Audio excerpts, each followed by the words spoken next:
C'est bien, ça marche. Bonjour à toutes, bonjour à tous, ravi et honoré d'être ici aujourd'hui.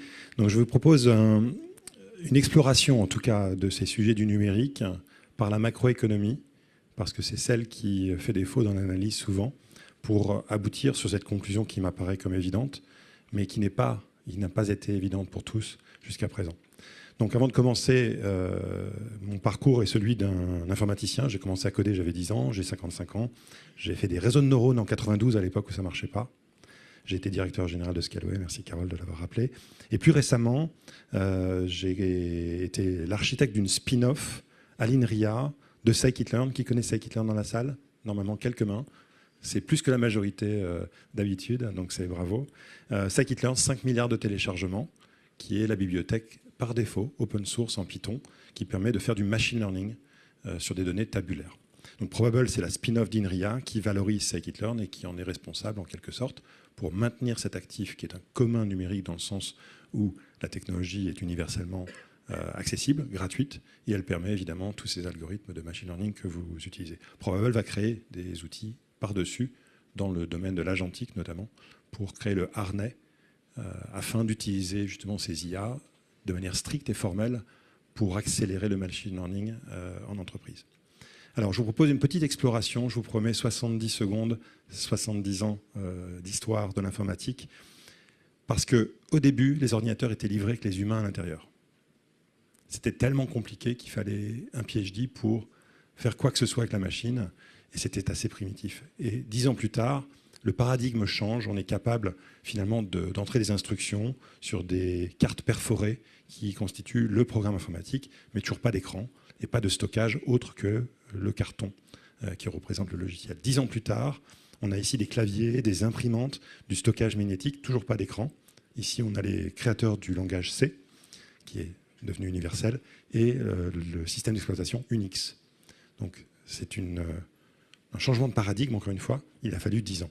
10 ans plus tard, l'arrivée des terminaux, qui fait que l'on peut programmer en temps réel ce qui se passe derrière, dans les grands placards derrière, bande magnétique. 10 ans plus tard, certains d'entre vous vous souvenez de cette période un peu pénible, mais qui pour autant a permis de faire rentrer l'ordinateur personnel chez soi.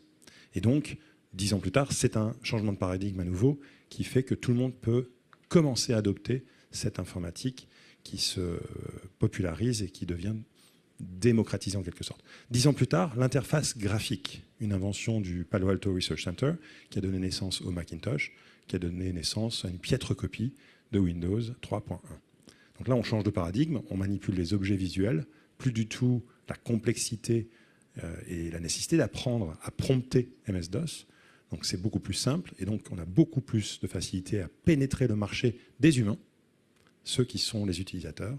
10 ans plus tard, tout ça se miniaturise, finit dans la poche. 10 ans plus tard, tout converge dans cette interface unifiée, haptique, tactile, qui fait qu'on n'a absolument pas besoin d'apprendre quoi que ce soit. C'est très intuitif. 10 ans plus tard, on y est, l'IA. Tout ça pour dire que, globalement, si on tire le fil par rapport à cette technologie d'interface homme-machine, globalement, on est sur cette tendance qui vise à permettre à l'humanité tout entière à interagir avec la machine. Ce qui est intéressant, c'est qu'autrefois, les interfaces étaient artificielles. On devait les apprendre avec beaucoup de difficultés, donc il fallait des diplômes. Aujourd'hui, elle devient de plus en naturelle et il n'y a plus besoin d'apprendre quoi que ce soit. C'est elle qui s'adapte à nous. Donc c'est l'inverse de cette notion d'intelligence artificielle qui, elle, permet l'artificiel de devenir naturel. Donc beaucoup plus d'IA, évidemment, sur les 3 prochaines décennies, c'est sûr, c'est évident. Et ce qui est très intéressant, d'ailleurs, c'est que cette IA est tout à fait capable de programmer en COBOL. Donc cette IA, elle peut aller vers le futur, peut aussi revenir en arrière et traiter tout ce qu'on appelle le legacy. Donc cette IA est partout, ce qui explique pourquoi, en fait, c'est un capteur de valeur, puisque les entreprises qui créent le numérique sont celles qui vont chercher à capter 100% de l'interaction homme-machine. Évidemment, ils recherchent en tout cas notre portefeuille. Donc, parlons des technologies exponentielles. Vous connaissez sans doute la loi de Moore, qui est cette notion du nombre de transistors dans les puces qui double tous les 18 mois. Eh bien, cette loi de Moore est contestée aujourd'hui puisqu'on atteint les limites nanométriques de la quantité de transistors que l'on peut mettre sur une puce.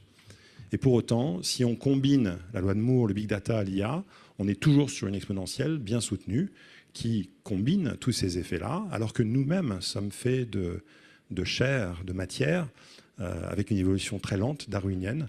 Donc moi qui suis dans les algorithmes, et certains d'entre vous aussi, tous les matins, je sens que la fabrique se déchire un peu. Les choses s'accélèrent, ça surchauffe, parce qu'il y a une inadéquation entre l'humain et cette technologie un peu boulimique.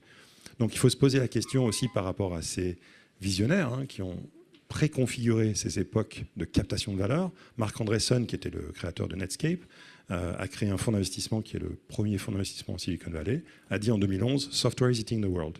Il a eu raison. Il parlait du software as a service.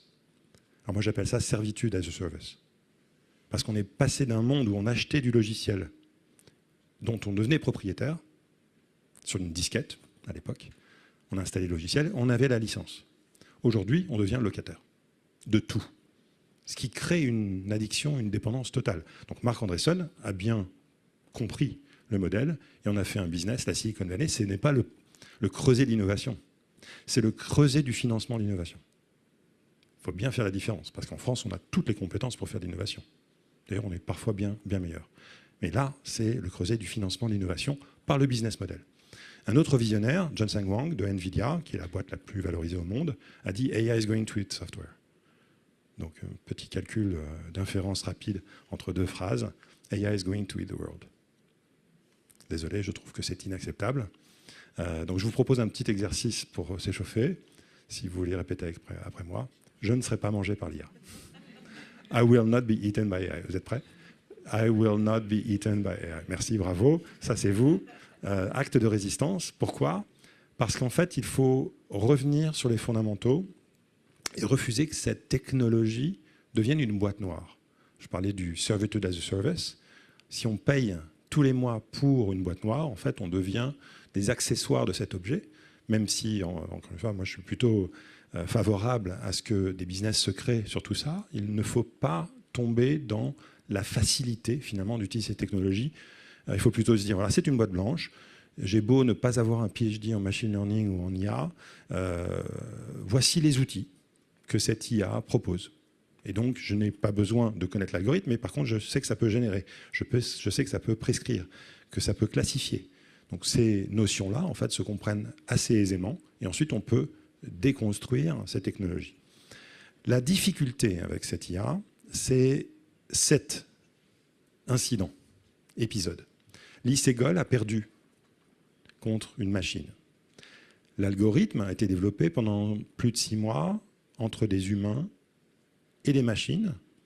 Mais le problème, c'est que les experts en IA pensaient que cet épisode, qui évidemment succède celui de Deep Blue qui a battu Garry Kasparov aux échecs, cet épisode ne devait pas avoir lieu pendant encore des décennies.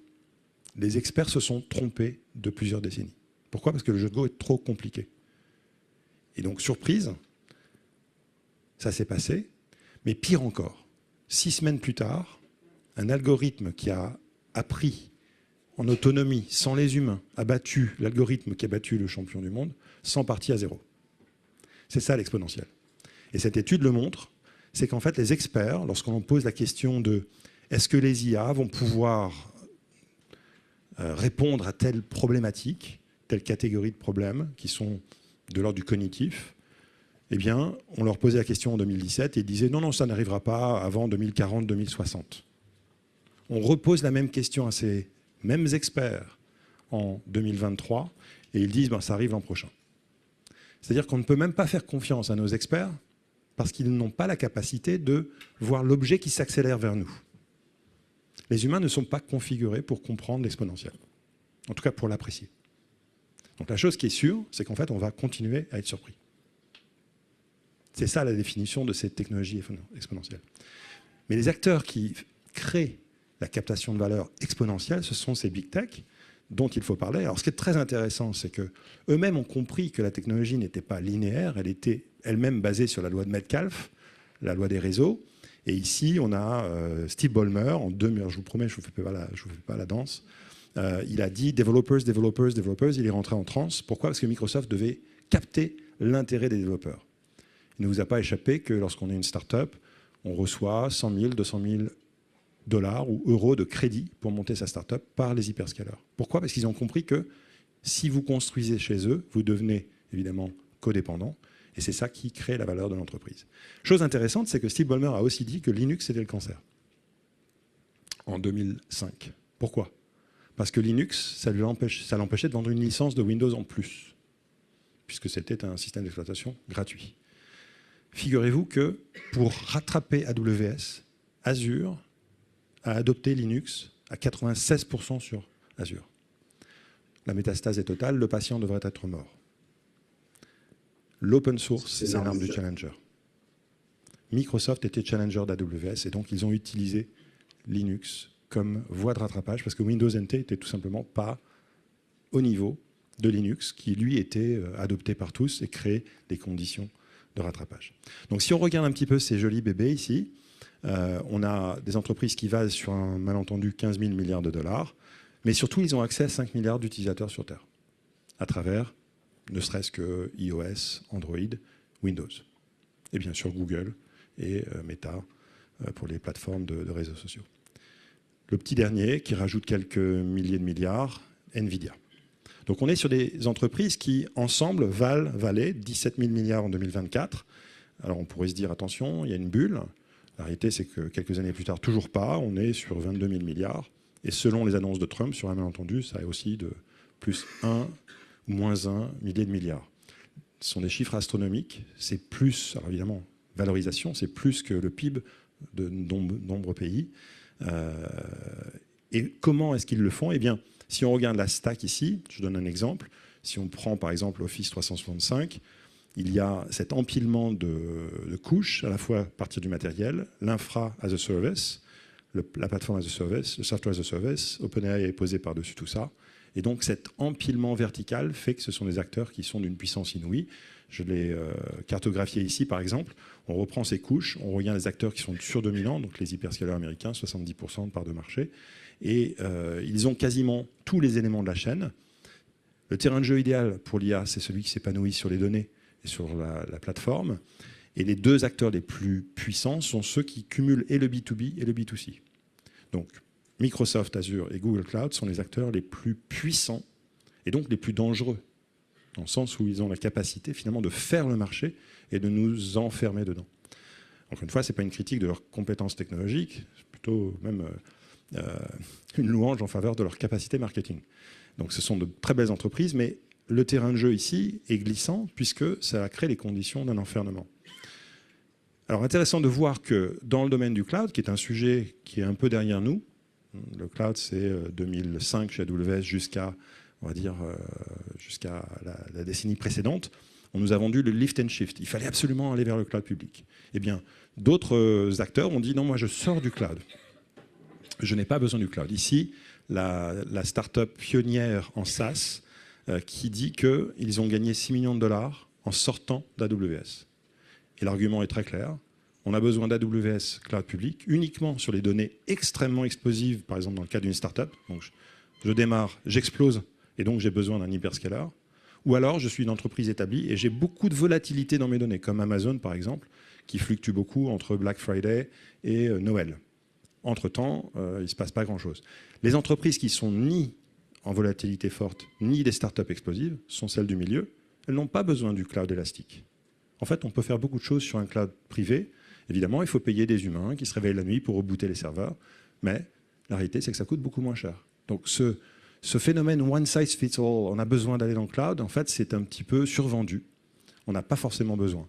Et il y a des exemples, donc des articles dans l'Économiste en 2023, 2025, Michelin qui sort du cloud pour tout réinternaliser sur du Kubernetes ou des machines virtuelles sur de l'open source évidemment, fait qu'ils sortent de VMware. Donc ces acteurs qui étaient surdominants et qui étaient incontestés, ont augmenté les prix, ont énervé tout le monde, finalement c'est possible de revenir en arrière. Alors, d'un point de vue géoéconomique, quel est le problème de cette image? C'est que l'Europe n'est pas représentée dans ce grand combat entre America First contre la Chine. Et les analystes le disent. Ici, Kai Fu Lee, qui bossait pour Google, dit que l'Europe n'est pas dans la course de l'IA. Mais ils le disent d'un point de vue géoéconomique, et ce n'est pas faux. Ici, donc moi j'étais directeur général de Scaleway de 2020 à 2023. En 2023, l'IA générative arrive et Scaleway annonce avoir acheté 1000 GPU de NVIDIA, ce qui constituait le plus gros cluster de GPU en Europe. Or, 1000 GPU, c'est une fraction des GPU vendus par NVIDIA en 2023, ce qui correspond à 0,2% en PIB relatif. Ce qui veut dire qu'on était entre 2 fois et 10 fois en dessous de notre poids PIB relatif en Europe, là où les États-Unis sont bien plus. Donc en fait, on n'est pas du tout dans la course. Et alors, est-ce que c'est le sujet? On va y venir. Il n'empêche que... des commandes qui rebootent. Voilà. Ici, donc on parlait des 1000 GPU de Scaleway, qui en 2023 était l'acteur le plus puissant en GPU. Évidemment, les choses ont évolué. On est aujourd'hui à des dizaines de milliers de GPU. Ici, en 2023, 15 000 GPU pour Tesla, jusqu'à 150 000 pour Meta. Meta n'est même pas un acteur du cloud. C'est-à-dire qu'ils ont une quantité presque infiniment supérieure à notre capacité qui fait partie, dans le cas de Scaleway, du plus gros acteur. Intéressant. Donc, on a une fuite vers l'avant sur la quantité d'achats et on peut regarder d'un point de vue macroéconomique, ici, l'évolution du PIB de l'Europe par rapport aux États-Unis. On pourrait se dire qu'on est dans la course.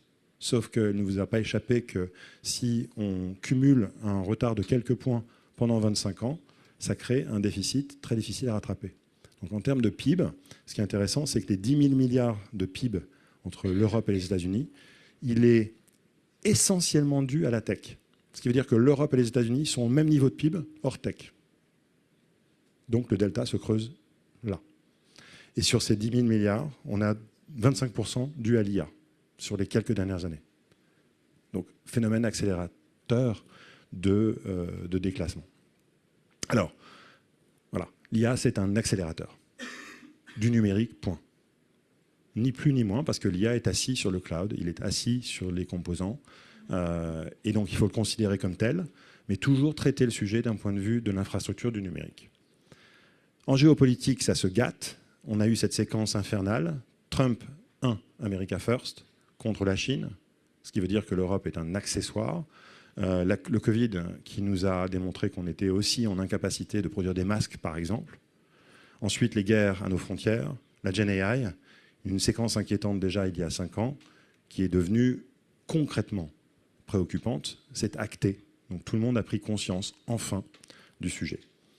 Les scénarios catastrophes sont à considérer, qui vont tester notre résilience. Est-il possible qu'il y ait un conflit avec Taïwan? En tout cas, ce n'est pas impossible. Est-il possible qu'il y ait un sujet avec la Corée du Sud, qui fournit les puces mémoire? Est-il possible qu'il y ait un sujet directement avec les États-Unis et l'administration Trump? Ce n'est pas impossible. Parlons pas du Groenland. Donc, ces scénarios-là sont des scénarios qui pourraient se poser. La question se pose pour nous, quelle est notre capacité de résilience par rapport à ces événements qui pourraient survenir à tout moment? Donc, on doit s'appuyer sur nos atouts. À partir de maintenant, je vous promets, ça devient positif. Donc, notre singularité, elle est assez exceptionnelle. Je la caricature comme ceci. Donc ça, c'est mon point de vue. Il est très biaisé, mais je suis biaisé en tant qu'Européen. Je suis fier de l'être. Et je trouve que l'on devrait apprécier encore plus cette singularité. Donc si on considère le monde et qu'on schématise, et je n'oublie pas l'Inde ou d'autres structures, pays, nations et superstructures qui émergent, mais en tout cas si on schématise, l'espèce humaine va plutôt bien, globalement. Mais les Européens sont mieux centrés, mieux barycentrés entre ces 3 structures de pouvoir, entre les citoyens, les entreprises et les nations. La Chine, c'est beaucoup plus top-down. C'est l'État qui décide. Et les Chinois, pour l'instant, s'en satisfont apparemment. Et ils ont progressé énormément. Donc, tant mieux pour eux. Mais moi, je n'ai pas de critique. En tout cas, en tant qu'Européen, moi, je trouve que les citoyens sont plutôt bien représentés. Les entreprises ont une capacité de tirer dans l'épingle du jeu. Et l'État joue son rôle régalien. Aux États-Unis, c'est beaucoup plus orienté vers les entreprises qui, trimestre par trimestre, créent le tempo de la captation de valeur et du pouvoir. Donc c'est un schéma, mais ce qui est intéressant, c'est de voir comment est-ce qu'on peut jouer dans tout ça. Alors, par exemple, l'AI Act, c'est une création purement européenne qui a été pionnière en son temps. Il ne faut pas oublier aussi que l'Europe est tout à fait en capacité, ça c'est très intéressant, sur GitHub, l'Europe est devant les États-Unis en capacité d'écrire du code informatique. Le saviez-vous? C'est-à-dire que nous sommes au niveau, sinon devant les États-Unis, collectivement, dans la capacité de créer de la valeur numérique.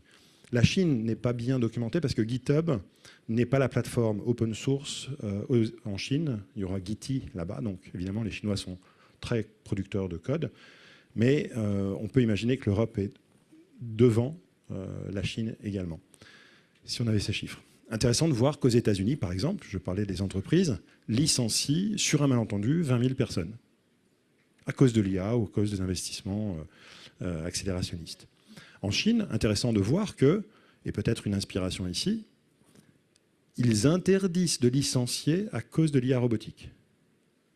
Alors, ce n'est pas pour le bien-être des individus, c'est plutôt pour s'assurer que l'IA robotique est acceptée par la société. Donc, il faut que les entreprises créent de la valeur ajoutée avec l'IA. Ces valeurs européennes qui nous caractérisent, quelles sont-elles?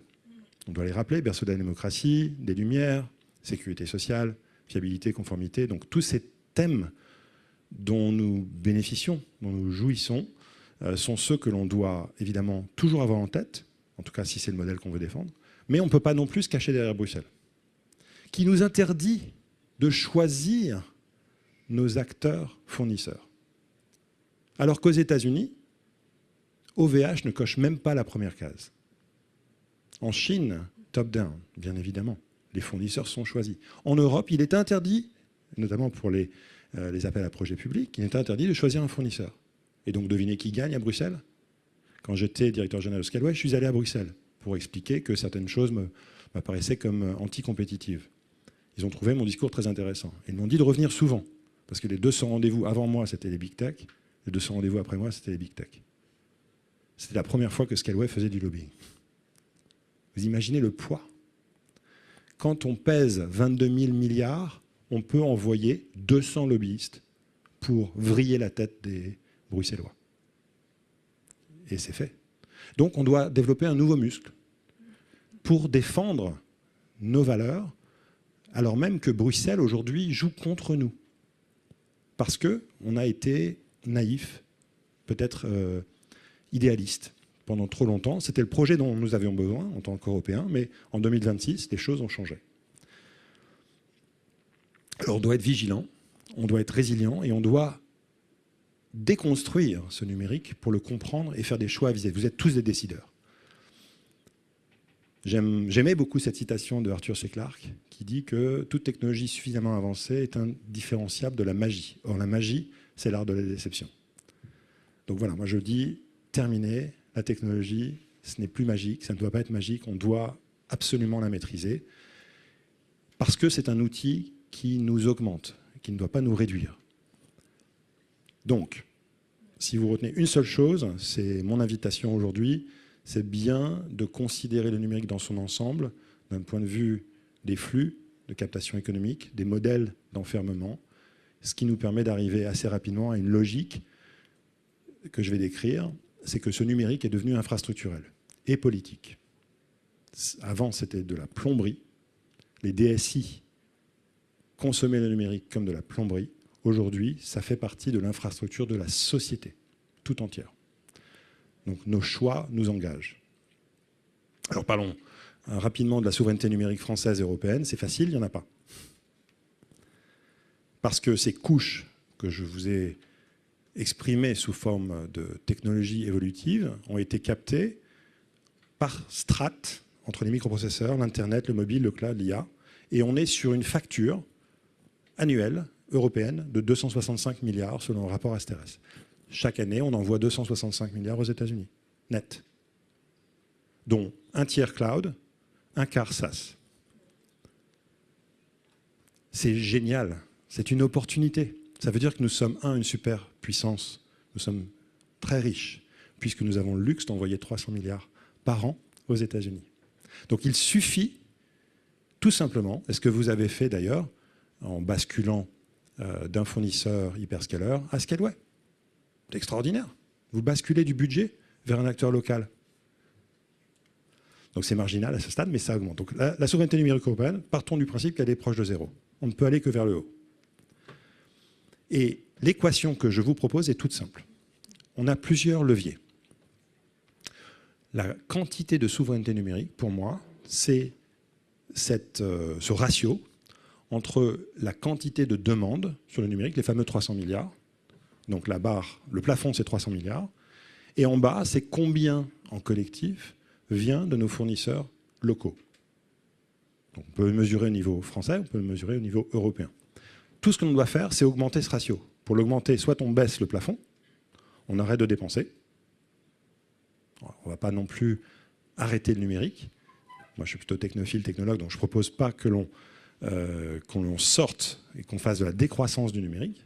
En revanche, on peut très bien, par exemple, adopter l'open source, qui fera baisser naturellement la facture.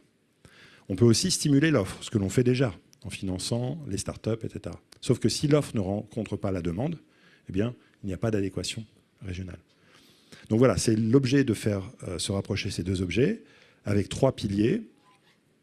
L'open source étant le vecteur le moins compris et le plus émancipant, en réalité. Donc voilà, je vous propose trois leviers. Un, identifier l'offre régionale, par exemple Scaleway, mais évidemment OVH.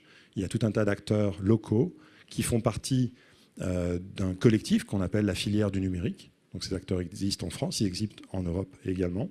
Elle est souvent moins chère, elle est performante, mais elle n'est pas identifiée comme étant verticale. C'est ce qui nous distingue justement de ces grands acteurs américains qui sont, eux, très verticalisés et massifs. Donc le comité stratégique de filière existe. Il y a un site web, il y a un catalogue. Donc pour toute recherche de solutions, il existe des solutions. Certes, ils sont plus petits, fragmentés. C'est la première chose. L'offre n'a pas besoin de subventions. Moi, je suis éditeur logiciel, je ne veux pas de subvention. Je veux juste des commandes. La pire forme de financement, c'est la subvention. Parce que la subvention n'invite pas à être performant. La subvention, je prends l'argent et je peux continuer à être médiocre. La commande m'engage. Si j'ai un bon de commande, je dois livrer un service en échange. Donc arrêtons avec la subvention dans le numérique. Peut-être pour amorcer les petits projets de R&D ou de recherche, peut-être. Mais une fois qu'on est dans le business, c'est la commande. Et alors, ça vous implique, la commande publique doit être exemplaire. Évidemment. Mais elle ne représente que 10%. Les big tech aux États-Unis ont été financés par la commande publique. Systématiquement, parce qu'eux ont le droit de choisir leurs acteurs. En Europe, on s'est interdit de le faire. Donc, quelque part, il faut aussi orienter nos choix en fonction des acteurs locaux. La commande privée doit suivre, puisqu'elle représente 90%. Sauf que la commande privée, elle, n'a pas d'obligation de créer les conditions de la souveraineté d'une nation. Prenez BNP Paribas, Société Générale, ce sont des banques internationales. Ils se contrefichent de la souveraineté numérique, ce n'est pas leur sujet. Ils doivent être performants par rapport aux autres banques mondiales. Et donc, pour ce faire, on a créé un instrument pour aider la demande à s'organiser par rapport à cette nouvelle dimension du risque géopolitique lié à la technologie. Donc, jusqu'à présent, le risque était apprécié en matière de cyber. Eh bien, aujourd'hui, le risque, il est devenu celui de la dépendance géoéconomique. Donc, on a créé une association, digitalresilienceInitiative.org, qui est française, mais qui est en train d'être européanisée. C'est un objet qu'on a créé à 3 avec le soutien de Olivier Sichel de la Caisse des dépôts, avec tous ces acteurs qui sont des acteurs qui ont co-construit l'indice de résilience numérique, qui permet de mesurer système critique par système critique, de manière complètement neutre, la quantité de résilience. Donc on ne parle pas de souveraineté. Pour les DSI, on parle de résilience. Êtes-vous résilient face à un choc géopolitique, par exemple? On le mesure, et chaque année, on essaie de s'améliorer. Donc c'est un modèle qui va apprécier différents axes, dont le cyber, évidemment, on l'inclut, continuité opérationnelle, risque géopolitique, avec le fameux kill switch, etc., etc. Donc premier pilier, évidemment, c'est la demande. Ici, on l'organise. Et enfin, les technologies ouvertes. Alors, j'en suis arrivé à la conclusion en 2023, moi qui ne viens pas de l'open source, que notre seul espoir de rattrapage, c'était l'adoption massive de l'open source. Et qu'est-ce que c'est que cet open source? Pourquoi existe-t-il? Eh bien, en 1970, IBM captait tout l'oxygène dans la pièce. À tel point qu'une phrase a été dite aux États-Unis, on n'a jamais été licencié pour avoir choisi IBM. Et aujourd'hui, on n'a jamais été licencié pour avoir choisi Microsoft, AWS, etc. Donc cette citation montre que les acteurs sont devenus tellement évidents, énormes, que la position de repli, pour ne pas prendre de risques par rapport à sa direction, c'est de choisir l'acteur dominant. Ce qui a créé la Free Software Foundation de Richard Stallman, qui lui considérait que la plus grande forme de souveraineté, c'était la connaissance. Et donc il était impensable que IBM capte toute la valeur. Et donc ce mouvement a donné l'Open Source Initiative, Open Source Software, les doubles licences, etc., etc. Donc on est dans cette séquence qui existe depuis 50 ans, où l'open source est devenu l'arme du challenger. Justement, pour contrer ces effets qui sont polarisants. Donc évidemment, il y a ici de l'idéologie, mais qui s'est traduit en des licences très opérationnelles. L'Open Source Initiative, dont vous voyez le logo ici, propose 200 licences qui sont compatibles avec le business. Il est possible de faire du business avec l'open source. Et Probable est une entreprise qui fait du business avec l'open source. Vous connaissez tous Red Hat, évidemment, MongoDB, Elastic. Donc il y a tout un tas de modèles, mais aux États-Unis, ils savent financer les entreprises de l'open. En gros, s'il y a de l'argent public, ça doit finir par de l'open source pour créer des communs. Et ce qui est très intéressant, c'est que cette publication d'Harvard évoque que la valeur de l'open source, c'est presque 9 000 milliards, c'est-à-dire plus que Nvidia. L'entreprise la plus valorisée au monde n'est pas américaine, c'est l'open source. Donc ça crée un socle commun sur lequel nous pouvons tous nous appuyer. Et la Commission européenne l'a étudié. On parle d'un retour sur investissement entre x65 et x95, ce qui est beaucoup plus que tous les retours financiers connus. Les fameux TRI, les retours sur investissement financiers, on est quand on est très performant, du 20, 30, 40%. Ici, on fait du x100 en création de valeur systémique. C'est assez extraordinaire. J'en ai écrit un livre, Ouvertarisme, qui propose les 7 piliers, en commençant par l'open science, dont c'est le sujet aujourd'hui. Open science, open data, open standards, open source, open weights, open platform, open hardware. Ce sont des piliers que l'on peut utiliser justement pour regagner du terrain sur ces dépendances. Donc, pour conclure, la résilience, elle se travaille ensemble. Et merci déjà à vous tous ici qui avez cette sensibilité, c'est évident. C'est de travailler ce flywheel, comme on dit dans le monde des startups. Les technologies ouvertes doivent évidemment se diffuser partout pour créer une demande qui mesure évidemment ces dépendances, qui va alimenter ce rattrapage en accéléré. Et l'offre, évidemment, ne doit pas être en retard, celle qui offre le service par-dessus.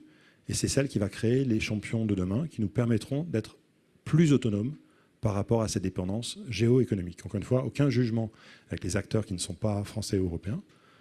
Ce sont de très bonnes technologies, ce n'est pas le sujet. Le sujet, c'est avons-nous localement une maîtrise de l'ensemble? Et c'est cette équation-là qu'il faut résoudre ensemble. Merci.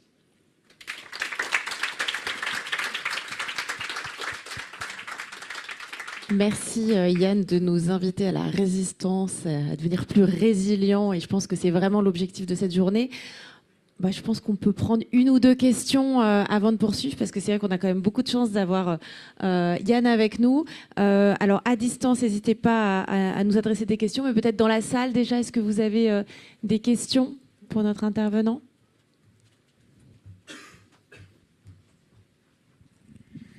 Oui, bonjour. J'ai une petite question, c'est que les GAFAM, c'est aussi des très gros contributeurs open source. Comment on explique que, par exemple, justement, Google a une stratégie avec de l'open weight sur ses modèles, de l'open source sur un certain nombre de sujets, et Microsoft aussi?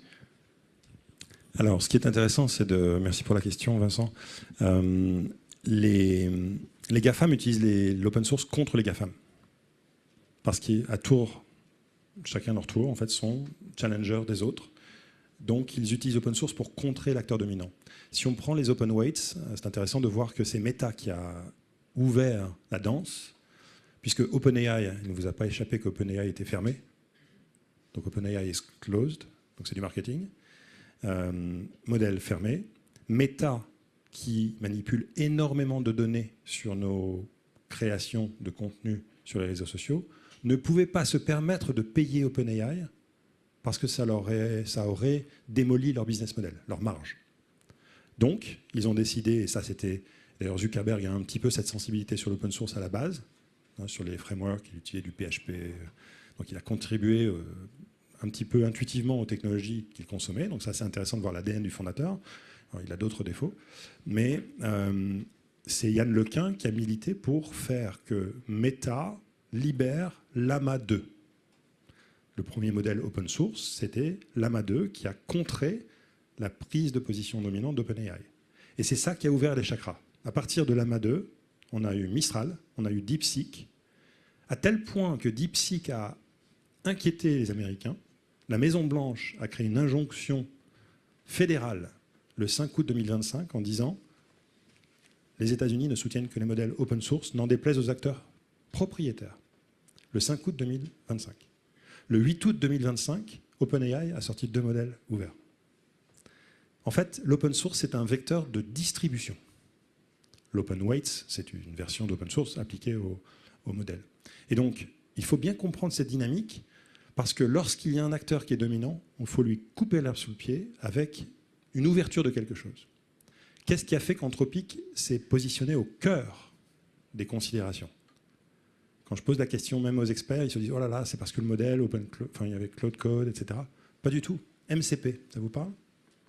MCP, c'est un standard ouvert, un protocole de communication ouvert qui a fait que Anthropic, Claude, a été interfaçable avec les systèmes. Et ils se sont positionnés au centre des discussions. Et depuis MCP, Anthropic décolle et rattrape OpenAI. Donc, dès qu'on est challenger de quoi que ce soit, en fait, l'open, c'est un vecteur. Donc, en Chine, on pourrait dire que c'est très pragmatique. Les Chinois sont pragmatiques. Ils vont utiliser l'open pour, avant toute chose, s'assurer que le tissu industriel chinois ait accès à moindre coût.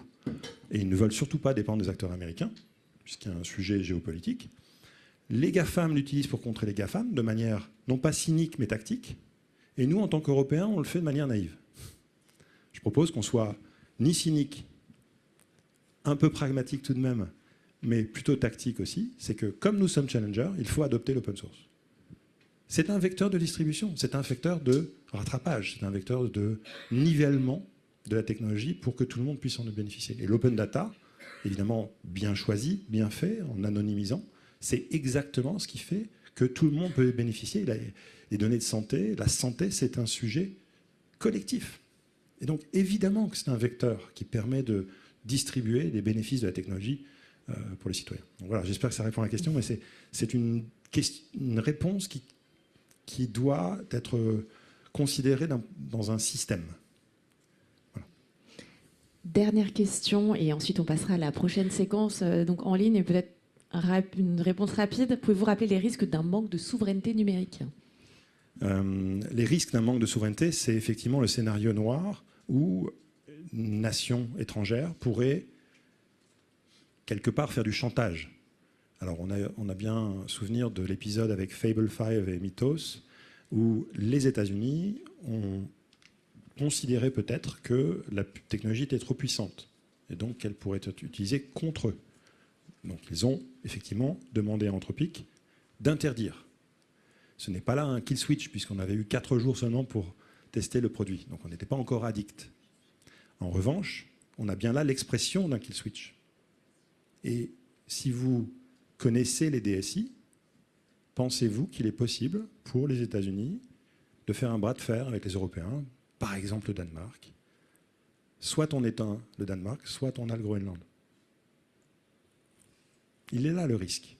Et donc quand on bascule tout un système d'exploitation d'un système qui est opéré à distance, et on a la même chose avec les F-35. Donc la France a la chance d'être militairement indépendante. Il faut un minimum d'indépendance. Et à l'inverse, il faut des technologies qui sont, elles, exportées pour qu'on ait ce rapport de force. Et c'est la chose qu'on a du mal à accepter en tant qu'Européens, c'est que la notion de pouvoir, de force, est nécessaire dans ce monde qui est challengé. On ne peut pas être que faible. On doit être fort. Donc la technologie est un vecteur qui est à considérer. Voilà. Merci Yann, merci. Vous revenez quand vous voulez. On est ravis de vous avoir eu parmi nous aujourd'hui.